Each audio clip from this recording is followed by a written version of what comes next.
Hello and welcome.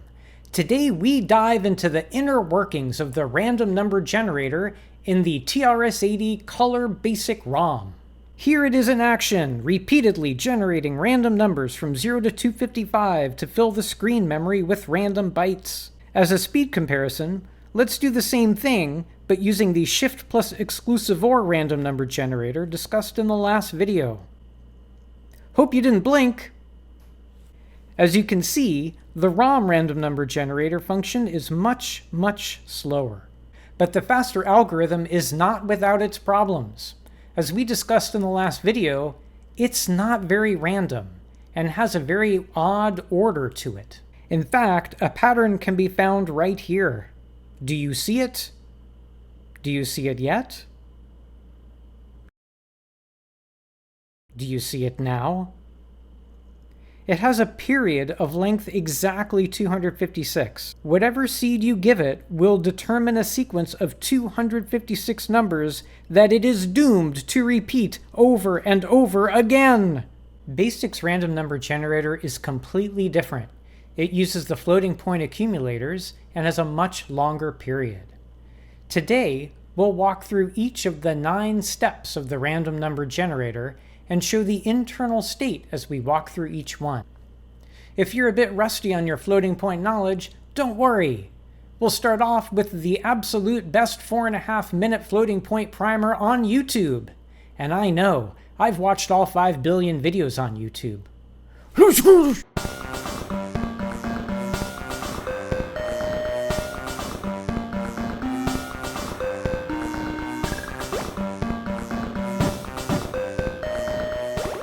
Alright, let's get started with that floating point primer. Let's put that clock up in the corner and let's go. Let's say you wanted to represent numbers in a computer and you wanted to be able to have a very wide range of numbers, like a number this big, or a number fairly small, or a number really close to 0, or a number really close to 0. How could we represent all of these numbers in this very wide range with just a limited number of bytes? With floating points, we divide this into 2 pieces. All of the digits that spell out the precision of the number are the mantissa. Mantissa is short for man, 'tis a lot of digits. And the second piece that we need to encode is the exponent. The exponent tells us where that decimal point lives in the number. Exponent is short for exp. So even with the same sequence of digits, the same mantissa, the exponent can radically change the magnitude of that number. So really, this is the expression you need to know. We store the number in 2 pieces, the mantissa and the exponent, and the number that's represented is simply 10 to the exponent times the mantissa. Except that's a lie, because really it's 2 to the exponent times the mantissa, because all of these numbers are really stored in binary, not in base 10. So for example, instead of storing this number, we would actually store this number. All of the digits to the left of the dot are positive powers of 2. This represents 1, this represents 2, this represents 4, this represents 8, 16, 32, 64, 128, 256. So wherever you see a 1, you add in that corresponding power of 2. Wherever you see a 0, you just skip it. So if we add the 1 powers of 2, we would get the number before the decimal point. Or perhaps I should say, the binary point. All the numbers after the binary point are negative powers of 2. So these are the fractions. This would represent how many 1/2s, or this would be how many 1/4, 1/8, 1/16, 1/32s, 1/64s, and so on. So wherever you see a 1, you add the corresponding fraction, add them all together, and that gives you the part after the binary point. So for example, this is actually 1/2. And this is 1/4. And this is 1/8. This would be 1/2 plus 1/4, or 3/4. So really, this is the formula to remember. We store the exponent, we store the mantissa, we take 2 to the exponent times the mantissa to interpret the number that's being stored. Except in the CoCo BASIC ROM, this would actually be a lie, because really we adjust the exponent first before taking 2 to that power. Hex 80 sits in the middle of the range of a byte, of the exponent byte. So by first subtracting hex 80 from the exponent that's stored, we ensure that any byte that's greater than hex 80 will be a positive exponent, and any exponent byte that's stored that's less than hex 80 would then be interpreted as a negative exponent. So for example, if x were hex 80 itself, we just wouldn't move the binary point at all. If x were bigger than hex 80, we'd be moving the binary point to the right, because that's a positive exponent. And if x was less than hex 80, we would move it to the left. So this is the formula to remember. Except really this is kind of incomplete, because where is the binary point before we actually apply that power of 2? If this tells us how many spaces to move the binary point to the right or the left, where are we moving it to the right or left from? And the answer is it starts right here. This is the default location. So really this is the formula to remember. You've got your mantissa. It initially starts right after the binary point. We take the exponent byte, subtract hex 80, take 2 to that, multiply that by this number, and that gives you the answer. Except that's a lie, because we have to also deal with negative numbers. So there's also a third byte, the sign byte. If the sign byte is positive, then this acts as a 1, and we keep everything positive. But if the sign byte is negative, then this acts as a negative 1, and then it negates everything after. So really, this is the formula to remember. We store the mantissa separately. These are the digits of precision. We store the exponent separately as a single byte. And we offset it by hex 80, so that exponents bigger than hex 80 will move our point to the right, and exponents less than hex 80 will move it to the left. And then finally, one last byte to note the sign. And this is really the formula to remember. And that was your floating point primer. And look, there's still time left in the clock. Now let's explore more how this is implemented in the CoCo BASIC ROM. Internally, the color BASIC ROM will store your floating point number as 1 byte for the exponent, 4 bytes for the mantissa, and 1 final byte for the sign. You'll notice that whenever the number you're representing is negative, the sign will have that high bit set. And as we move the number closer and closer to 0, you'll notice that the exponent is going to get closer and closer to 80, because we're not going to need quite as many digits to the left of the binary point. And finally, you'll notice that the mantissa changes how many bytes it needs based on how many binary digits we actually need to represent. You'll notice sometimes the mantissa is 3 bytes, sometimes it's 2 bytes, and sometimes even when it's 3 bytes, it's not using all the bits in that third byte. The Unraveled series shows us the exact bytes that are stored in memory to represent the floating point numbers. The star of the show is the floating point accumulator number 0, pronounced FPOW! Here's the 1 byte for the exponent, the 4 bytes for the mantissa, and the 1 byte for the sign. These bytes are also used for some calculations, but we're not going to be concerned with them today. But there is another byte used in FPOW called the subbyte. This gives us a 5th byte of precision. It's used internally in some places, including the random number generator. But that's not all, because in addition to FPOW, we have floating point accumulator number 1. It has its own exponent, its own 4-byte mantissa, and its own sign. But that's not all, because we also have floating point accumulator number 2, which is just the mantissa. But that's not all, because we also have floating point accumulators 3, 4, and 5, with another 5 bytes each. But that's not all, because we also store the low 4 bytes of any multiplication operator here. Why would we do that? They're used as random data by the R&D statement, and we will be looking at that. The random number generator also uses this R seed. It is a static, constant random number, a magic number that never changes. And that is not to be confused with the RV seed, the variable seed, which is another 5 bytes consisting of an exponent and a mantissa, and this will remember each number that's generated and feed into the next one. And as you probably guessed, its initial value is always 804FC75259. And now we are finally ready to step through the CoCo BASIC ROM's random number generator, one step at a time. As we step through, we will see the effect on FPOW. Floating point accumulators 1, 2, and 3, and the rest are not needed. The random number generator variable seed, the low 4 bytes of the most recent product operation, and the random number generator static seed. You'll notice this never changes. To start off with, FPOW is set to the parameter of the random number generator function. By setting it to 0, we will just get a floating point between 0 and 1 as our answer. And that is the call that we will be running through. Our first step will take whatever stored in RV seed and copy it to FPOW.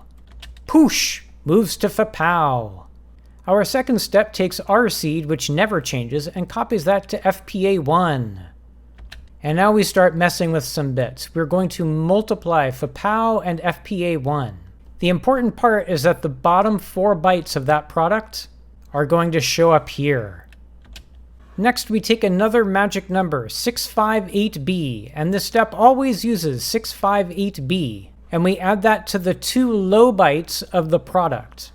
After we add it to these 2 low bytes, we're going to copy that to the bottom of FPAO and the bottom of the random variable seed, RV seed.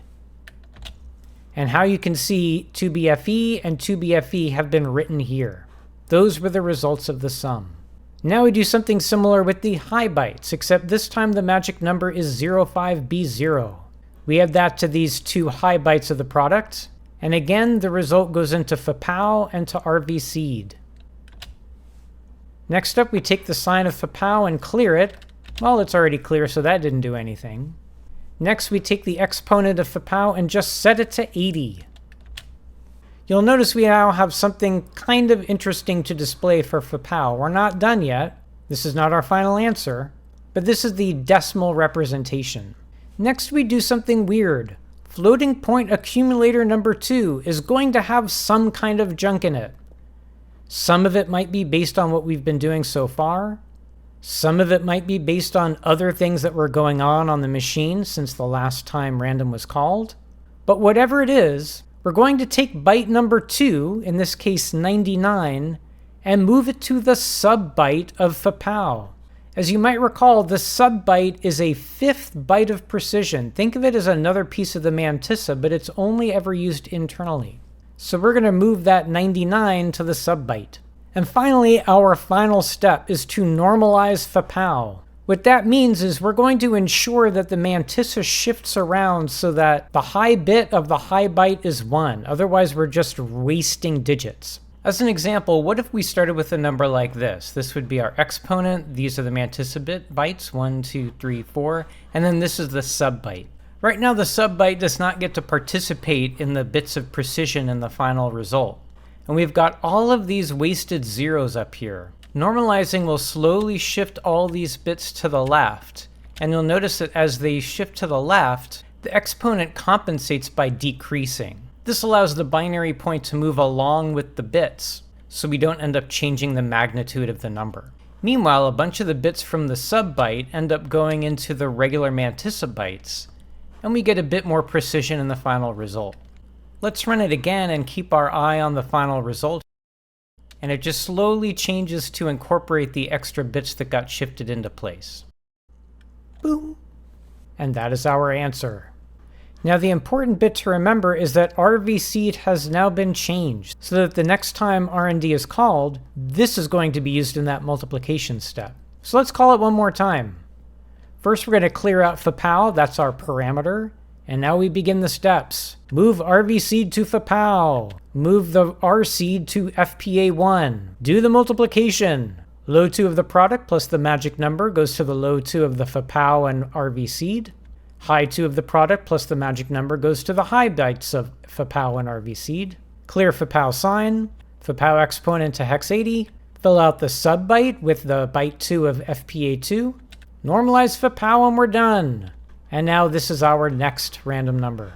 So one of the reasons this generates things so much more randomly than that simple random number generator we talked about in the last video is there are so many more moving parts. And the seed is so much larger. It's a 4-byte seed instead of just a 1-byte seed. So rather than cycles lasting 256 steps, cycles could be in the millions. In spite of all the steps, this algorithm, though, is fairly simple. It appears to me to be an example of a linear congruential generator, which can be described with just a single formula. You take the previous random number, multiply it by a constant, add another constant, mod it by a third constant, and then you get the next random number.